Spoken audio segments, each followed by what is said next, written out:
राधे राधे राधे राधे राधे राधे। जय Shri Krishna friends, Radhe Radhe. I hope आप सब अच्छे होंगे, मस्त स्वस्थ होंगे और राधा रानी श्री कृष्ण जी की सेवा कर चुके होंगे, क्योंकि अब हो चुकी है शाम।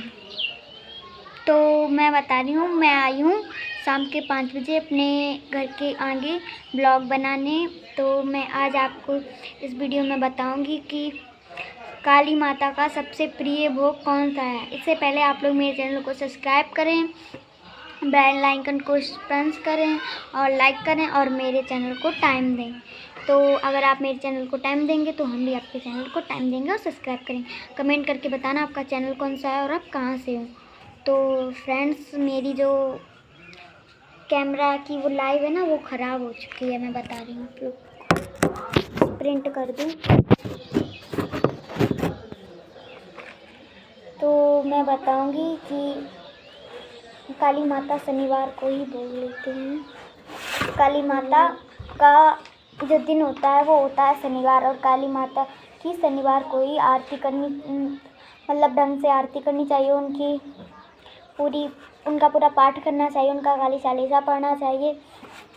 और अगर आपके घर पे काली माता की तस्वीर है या मूर्ति है तो उसके लिए आपको वस्त्र बना के 2 जोड़ी वस्त्र बना लेने हैं और हर शनिवार को उनके वस्त्र बदलने हैं, उनको माला पहनानी है। तो मेरी मम्मी भी मेरी माता काली को वो शाम को बदलेंगी कपड़े उनके। तो आप लोगों के घर पे है तो आप लोग भी ऐसा करना। और अग्यारी लगाती हैं शाम को। ये मेरे श्री कृष्ण का कैलेंडर है, ये मुझे 2024 पे आया था। तो अभी थोड़े दिनों बाद जन्माष्टमी आने वाली है और रक्षाबंधन आने वाला है, तो हम लोग अपने कान्हा को राखी बांधेंगे। कमेंट करके बताना कि कौन कौन अपने कान्हा को राखी बांधेगा, और मैं भी बांधूंगी। और झांकी जहाँ ये जंगला है यहाँ पे मेरी झांकी सजेगी। आप लोगों को मैं पूरी झांकी की डिटेल दिखाऊंगी। जो लोग मुझसे मिलना चाहते हैं वो लोग आ जाएं झांकी के पास, मतलब सजी हुई झांकी के पास। तो मैं बताऊं, उनकी जो काली माता की अग्यारी लगती है उसमें आपको शुद्ध गाय का कंडा, उपले बोलते हैं जिसको हम लोग गांव में, उपले बनाकर सुखाकर उसको आपको आपके घर पे हीटर है, चूल्हा है, उसमें रख के आपको उसकी आग कर लेनी है। मतलब उसको आग में गाड़ लेना जिससे वो आग बन जाए। उसको रख के उसमें आप, तो काली माता को बात चली थी कि काली माता को भोग कौन सा अच्छा लगता है, उनका प्रिय भोग कौन सा है। तो उनको लौंग बतासा बहुत ज़्यादा प्रिय भोग है, और पान और लौंग बतासा उन्हें सबसे अच्छा लगता है। तो मेरी मम्मी लौंग बतासा रखती हैं। पान तो हमारे यहाँ पे नहीं आता है, पर लौंग बतासा ज़रूरी रखती हैं। तो लौंग बतासा रखना सही रहता है। उनको लौंग का जोड़ा चढ़ाना चाहिए। कपूर भी तो रखना चाहिए ना। उनको सिंदूर जो बजरंगबली के पूरे शरीर में लगा वो वाला नहीं, उनको ऑरेंज वाला सिंदूर नहीं पसंद है। उनको जो औरतें अपनी मांग में सिंदूर भरती हैं ना, वही वाला उनको सिंदूर पसंद है। आपको और एक बात बताती हूँ, जो आप काली माता के सिर पे, यहाँ पे काली माता की आप टीका लगाते हो, जो यहाँ पे टीका लगाइए वो मत अपने यहाँ पे लगाइए। वो जो काली माता के पैर होते हैं उस पैरों में थोड़ा सा टीका लगा के आप अपने सिर पे लगाइए। उससे आपको बुद्धि मिलेगी, माता का वो आशीर्वाद मिलेगा। तो कभी भी माता के, जैसे ये लड्डू गोपाल की मूर्ति है, मैंने यहाँ पे पहले टीका लगा दिया, उसके बाद मैंने यही छुटा के अपने लगा दी। ये नहीं करना है आपको। श्री कृष्ण की ये पैर है ना, इसका टीका छुटा के आपको ऐसे लगा लेना है बस। तो इतना ही करना है। हाँ, तो मैं ये बता रही हूँ कि माता काली कैसे हुई, माता काली का जो रूप बना वो कैसे बना। आप लोग जानते हो काली माता की बेटी गुरु माँ, मेरी मम्मी उसकी भी वीडियो देखती हैं। मेरी मम्मी ने उन्हें गुरु माँ बना के रखा है। उनकी वीडियो मुझे बहुत पसंद है। और वो जो उनकी काली माता की मूर्ति है, जो उनकी तस्वीर है, वो मुझे कई बार स्वप्न में आ चुकी है। उसका मतलब मुझे मूर्ति से प्रेम है या काली माता को मुझसे प्रेम है। तो आप लोगों से कहती हूँ, मैं अपने काली माता से प्रे करूँगी। जो लोग मुझे कमेंट, सब्सक्राइब और मुझे टाइम देंगे, उनके घर पे सुख समृद्धि बनाए रखें। तो मैं बता रही हूँ कि काली माता कैसे बनी, कैसे उनका रूप बना। तो जब आप लोग जानते हैं रक्तबीज नामक का एक व्यक्ति था, वो राक्षस था। व्यक्ति क्या, उसे राक्षस ही मानो। उसने बहुत आतंक फैलाया, उसने बहुत सारा फैलाया, उसने भगवानों को परेशान करना शुरू कर दिया। तो सारे देव देवता उनसे हार गए, किसी के बस का बात नहीं था कि उनको रोक सकें। तो इसीलिए फिर भोले बाबा गए, माता से हाथ जोड़ा, माता से बोला कि अब आपके ही हाथ में देवी है, जो कुछ भी है। तो वो क्रोध के वजह से उनका शरीर नीला पड़ गया। काली माता का शरीर काला नहीं है, उनका शरीर नीला है। अगर आप नीली मूर्ति लाएंगे तो बहुत अच्छी है, काली लाएंगे तो भी सही है, क्योंकि नाम तो उनका काली है, नीली माता थोड़ी ना है, काली माता है ना। इसलिए तो वो उनका शरीर काला हो या नीला कोई फ़र्क नहीं पड़ता, नीला ज़्यादा अच्छा रहता है। इसीलिए वो नीली पड़ गई और उन्होंने राक्षसों को वध किया। तो उन्हें काली माता की, आप ये देखते हो जो लोग काली माता की सेवा करते हैं उन्हें क्रोध ज़्यादा आता है, उन्हें गुस्सा ज़्यादा आता है। तो वो गुस्सा किस लिए आता है, क्योंकि काली माता को भी शांत करना बड़ा मुश्किल होता था। इसलिए क्योंकि काली माता ने जो राक्षसों का रक्त बीज का जब उन्होंने खून पिया था, तो वो गंदा खून उनके शरीर में गया था, तो उन्हें बहुत क्रोध आने लगता था, थोड़ी थोड़ी बात में क्रोध। तो इस क्रोध को शांत करने के लिए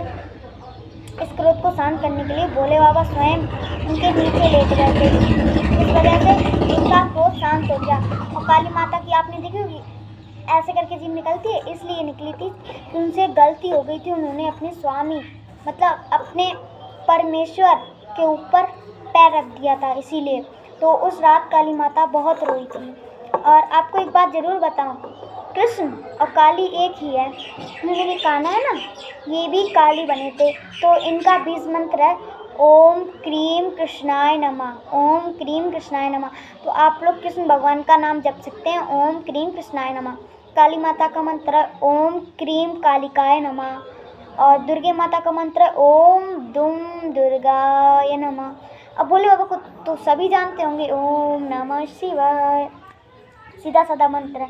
तो जो काली माता है, उन जैसे आप कृष्ण से कुछ कह दो नहीं बुरा मानेंगे, भोले से कुछ कह दो नहीं बुरा मानेंगे, लेकिन अगर आपने काली से कुछ कह दिया, काली माँ से कुछ कह दिया, तो आप गए। मतलब कि उनका वो नहीं होना चाहिए। अगर आप लाए हो, अगर आपने कह दिया कि हमें इतनी पूजा करनी है तो करनी है, अगर आपने नहीं की तो फिर काली माता आपको दंड देंगी। वो दंड मुझे पता नहीं आपको क्या दे सकते हैं। हाँ, तो बात हो रही है। तो आज का दिन भी शनिवार है, आज मैंने वीडियो डाला है।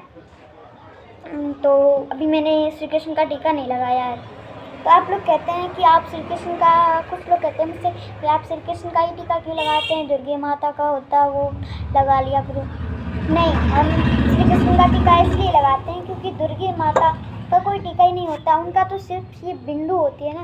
बिंदु लगा के क्या करना, सब कहेंगे देखो फैशन करती है, ये करती है, वो करती है। हाँ, मैं लगाती हूँ, पूजा करती हूँ। तो आपको टीका इस जगह नहीं लगाना चाहिए, इस जगह लगाओगे तो कुछ भी प्राप्त नहीं होगा। आपको टीका हमेशा इधर लगाना चाहिए। मैं आपको एक बार लगा के दिखाऊँ। और जो ये कंठ होता है, यहाँ पे आपको अपना टीका लगाना चाहिए, इससे ये बढ़ती है। और एक बात ज़रूर बताऊँ मैं कि कभी भी किसी से गलत या कोई गलत शब्द नहीं बोलना चाहिए।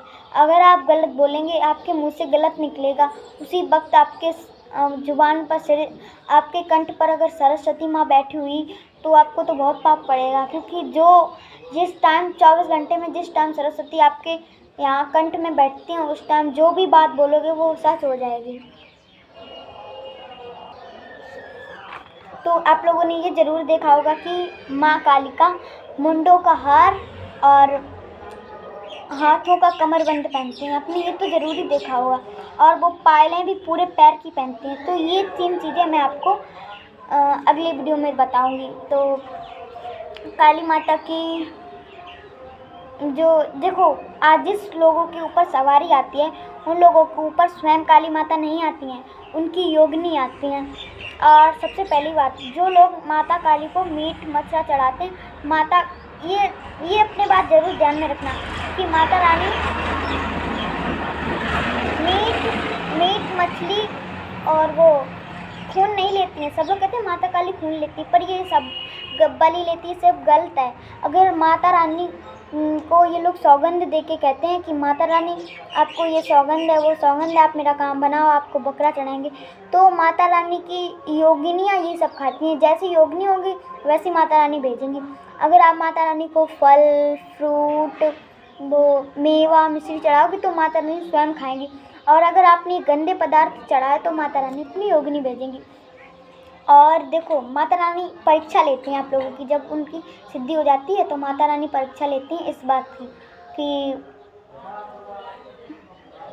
हाँ बता रही हूँ, अभी रुक जा ना। इस चीज़ की परीक्षा लेती हैं कि आपको सबसे पहले जब आपका मंत्र प्रसिद्ध हो जाएगा, आपके जो माता रानी आपसे खुश हो जाएंगी तो पहले आपको धन दौलत देंगी। धन दौलत देंगी तो अगर आप धन दौलत में मगन हो गए तो माता रानी आपको भूल जाएंगी। और धन दौलत से भी ना खुश हुई तो माता रानी आपको अपनी योगिनी देंगी, जिससे आपके ऊपर सवारी आएगी। अगर उस सवारी से भी आप खुश नहीं हुए तो एक बात कहावत सुनिए, अभी रुकते ना बता कि पहले जब बच्चा रोता है तब माँ क्या देती है? खिलौना। वो खिलौने से भी नहीं मानता तो माँ कुछ खाने के लिए देती हैं। अगर वो भोजन से भी नहीं मानता तो माँ क्या करती है? माँ खुद आती है, बच्चे को गोद में उठा के उसे लोरी सुनाती हैं, तो उससे बच्चा शांत हो जाता है। इसी प्रकार माता आपको पहले धन दौलत देंगी। धन दौलत में अगर आप मगन हो गए तो माता आपको भूल जाएंगी। उसके बाद अगर धन दौलत से भी आप खुश नहीं हैं तो माता रानी आपके लिए योगिनियाँ भेजेगी। अगर आप योगिनी में ही खुश हो गए, आपके ऊपर सवारी आ रही है, सवारी में ही खुश हो तो माता रानी भी भूल जाएंगी, बस आपको सवारी ही देती रहेंगी। और अगर आप उस सवारी से भी नहीं खुश हो तो माता रानी स्वयं आएंगी और आपकी मदद करेंगी। आपकी जो कुछ भी होगा माता रानी आपके साथ रहेंगी। यही माँ 3 परीक्षा लेती हैं, या फिर तो पैसा धन दौलत पैसा, या फिर तो योगिनी, नहीं तो मैं। उसके बाद कुछ नहीं, सिर्फ मैं तुम्हारे साथ रहूँगी।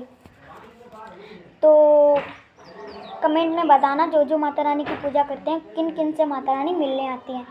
तो मेरे घर पे तो माँ शाम टाइम आती हैं, मैं आपको बता रही हूँ। माता रानी दिखती नहीं है, आपके मन में दिखती हैं, आपके दिल में दिखती हैं, वो ऐसे नहीं दिखती हैं। अगर ऐसे सबको दिखने लगे तो क्या भगवान का अर्थ रह जाएगा। इसीलिए भगवान आपको दिल में दिखाई देते हैं, आपके मन में दिखाई देते हैं, ना कि धरती पे। तो और मैं हंसी आ जाती हूँ इस बीच में। तो मैं बता रही थी, भूल भी जाती हूँ। तो बहुत लोग धन दौलत में हो जाते हैं मगन। बहुत लोग आ जाते हैं सवारियों में खुश होते हैं, जो नहीं होते। मैंने 100 में से 1% ही लोग देखे जो माता रानी वो चाहते हैं, ना कि धन दौलत और योगिनी।